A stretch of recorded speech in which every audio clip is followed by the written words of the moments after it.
Hey guys, welcome back to another video. So guys यार, आज के इस वीडियो में हम देखने वाले हैं सेमेस्टर 2 कोर 4 का हिस्ट्री ऑनर्स का जो प्रीवियस ईयर क्वेश्चन पेपर है उसको अभी हम देखने वाले डिस्कस करने वाले हैं। इससे पहले हमने सेमेस्टर 1 का कोर 1 और 2 और सेमेस्टर 2 का कोर 3 जो है पेपर हमने डिस्कस कर लिया। प्रीवियस पेपर हमने देख लिया और भी मैं प्रीवियस पेपर जो अलग अलग साल के सारे लाता रहूँगा। तो अभी हम देखने वाले हैं ये 2018 से 21 वाला सेशन का है। ठीक है, तो चलिए देखते हैं क्या क्या आया था उसमें। तो गाइस यार, आपके पास होती है टाइम 3 आवर की और आप सबको एग्ज़ाम देना होता है 80 मार्क्स का। तो क्योंकि 20 मार्क्स का एग्ज़ाम आप सबका इंटरनल एग्ज़ाम में ले लिया जाता है और इसीलिए यहाँ पर एक्सटर्नल में आप सबका 80 मार्क्स का एग्ज़ाम होता है। दोनों मिला के 100 हो जाते हैं। आप सबको ये तो पता ही होगा। ठीक है, तो चलिए अभी हम देखने वाले 80 मार्क्स के पेपर में आप सबसे क्या क्या पूछा गया था 2018 से 21 वाला सेशन के बीच में। तो 2018 से 21 वाला सेशन का ये क्वेश्चन पेपर है। तो सबसे पहले आप सबको यहाँ पर इंस्ट्रक्शन दिया गया कि आप सबको किन्हीं 5 प्रश्नों का उत्तर देना है, जिसमें से एक जो है प्रश्न एक अनिवार्य है और एक में एक ए होता है और एक बी होता है। तो एक ए में जो है 10 ऑब्जेक्टिव क्वेश्चन पूछे जाते हैं और बी में जो है शॉर्ट टाइप क्वेश्चन पूछे जाते हैं जो कि 5-5 नंबर के होते हैं।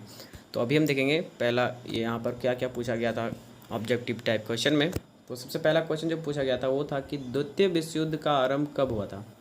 ठीक है गाइस, तो द्वितीय विश्व युद्ध का आरंभ कब हुआ था वो आप सबको पता होगा, आप सब पढ़ रहे हैं। तो यहाँ पर आप सबको जो टिक लगाया हुआ मिलेगा आंसर, वो आप सबको ध्यान नहीं देना है, उससे इग्नोर करना है। अपने से आंसर यहाँ पर आप सबको देना है, चाहे सही हो या गलत, इसको आपको नहीं दिखना है। ठीक है, यहाँ पर सिर्फ आप सबको क्वेश्चन देखने हैं। दूसरा क्वेश्चन जो था वो था कि रक्त एवं लौह की नीति दी गई थी, किसके द्वारा दी गई थी वो आप सबको बोलना है कि बिस्मार्क, हिटलर, मुसोलिनी और मेजिनी द्वारा, किसके द्वारा दी गई थी वो आप सबको आंसर करना था। ठीक है, उसके बाद अगला क्वेश्चन जो आया था वो आया था राष्ट्र संघ का मुख्यालय। राष्ट्र संघ बोले तो headquarter of league of nation.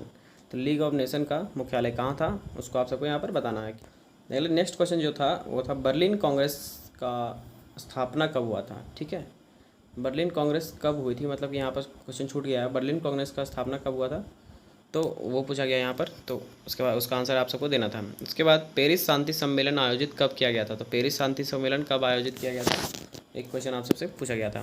तो इसी प्रकार से आप सबको आने वाले एग्जाम में भी इसी प्रकार से ही क्वेश्चन पूछा जा सकता है, या ये क्वेश्चन को भी रिपीट कर दे सकते हैं। तो आप सबको ये पता रहेगा कि किस टाइप से क्वेश्चन पूछते हैं, किस टाइप से क्वेश्चन बनता है। तो आप सब अच्छे से, आप सबको मतलब कॉन्फिडेंस आ जाता है कि हाँ इस प्रकार से क्वेश्चन आता है तो हम पढ़ के जाएंगे, तो आप सब एग्जाम में अच्छे से लिख सकते हैं। ठीक है, इस अगला क्वेश्चन देखते हैं कि बिस्मार्क चांसलर था। देखो, बिस्मार्क चांसलर था, कौन था, मतलब कहाँ का था, फ्रांस का था, बर्लिन था, इस प्रकार से। ठीक है, ये क्वेश्चन आप सबको पूछा गया था, आप सबको आंसर करना था। अगला क्वेश्चन था हिरोशिमा एवं नागासाकी पर बम गिराया गया था, कब गिराया गया था गाइस वो आप सबको पता होगा कि जो वर्ल्ड वार का समाप्त किया गया था उस टाइम जो अमेरिका ने जापान के हिरोशिमा और नागासाकी में बम गिराया था, वो कब गिराया था आप सबको आंसर करना है। आप सबको मैंने हर बार मैं बता रहा हूँ कि यहाँ पर आप सबको जो भी टिक लगाया हुआ रहेगा उसको इग्नोर करना। आप सब यहाँ का आंसर आप सबको नहीं देखना है गाइस, आप सबको आंसर अपने से खुद से देखना है, ठीक ना। तो अगला क्वेश्चन जो है कि मुक्तिदाता जार था। तो मुक्तिदाता जार कौन था, तो जार यहाँ पर अलेक्जेंडर प्रथम, अलेक्जेंडर द्वितीय, निकोलस प्रथम, निकोलस द्वितीय, इन्हें किसको कहा गया था मुक्तिदाता जार, तो उसके बारे में आप सबको यहाँ पर बोलना था। अगला क्वेश्चन देखेंगे। अगला क्वेश्चन हमारा है कि इनमें से कौन सा देश प्रथम विश्व युद्ध में शामिल था।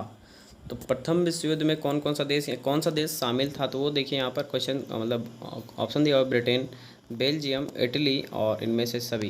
तो आप सबको यहाँ पर आंसर करना था। ठीक है, तो चलिए उसके अगला क्वेश्चन देखते हैं कि रूस की क्रांति 1917 ईस्वी के समय रूस का जार कौन था। जब 1917 में जो रूस का क्रांति हुआ था उस टाइम वहाँ का जार बोले तो शासन वहाँ कौन कर रहा था उसके बारे में यहाँ पर पूछा गया। ठीक है, तो आप सबको पता होगा कि कौन वहाँ पर उस टाइम का जार था। ठीक है, तो वैसे अब आता है हमारा क्वेश्चन नंबर 1 का पार्ट बी। तो पार्ट बी में हमें शॉर्ट क्वेश्चन लिखने होते हैं जो कि 5-5 नंबर के होते हैं और यहाँ पर देखिए 4 आप सबके क्वेश्चन यहाँ पर दिए हुए हैं, 4 में से आप सबको किन्हीं 2 प्रश्नों का उत्तर ही देना है।